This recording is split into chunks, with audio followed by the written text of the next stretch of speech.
Hey guys, Yisroel Reiss here, and today we're going to be talking about the answers to the 3 questions that you have about how mortgages work here in Israel. So stay tuned. Now, before I share with you the answers to the 3 most common Israel mortgage questions I receive on a daily basis, let's first take a look at when exactly you should be thinking about a mortgage when it comes to buying a property in Israel. Many times people come to me at the end of the process. Either they have the place that they want to buy, or they may have even already signed a contract, and now they're coming to me to discuss the financing for the property purchase. In most cases, however, the mortgage is probably the first thing a person should be thinking about when it comes to buying a property.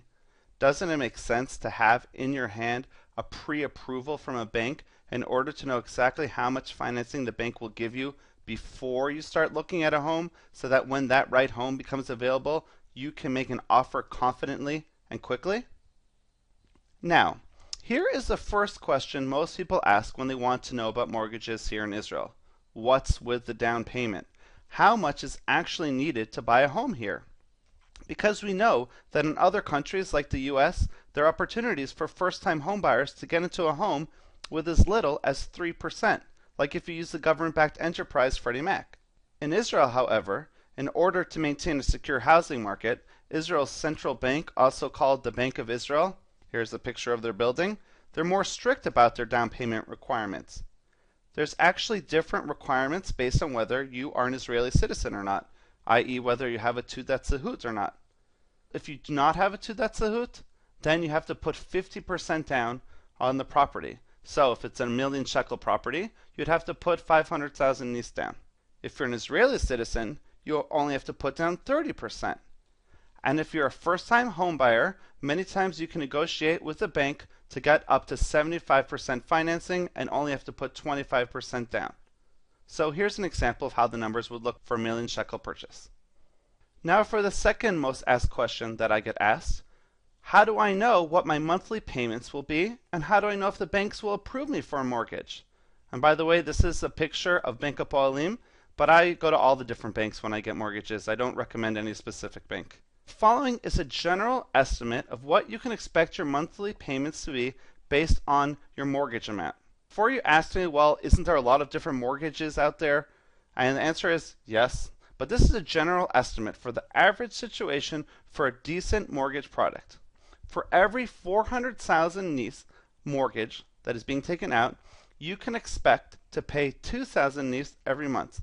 So you could probably calculate your estimated monthly payment from there based on your specific situation.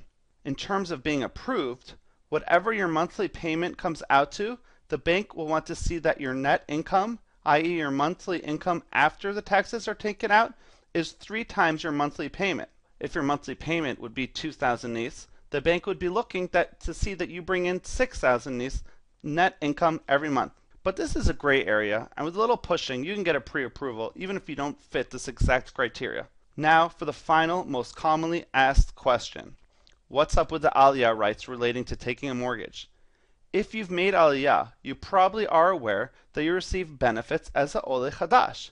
Benefits like discounts on your nona the first year, a free flight to come to Israel, etc., etc.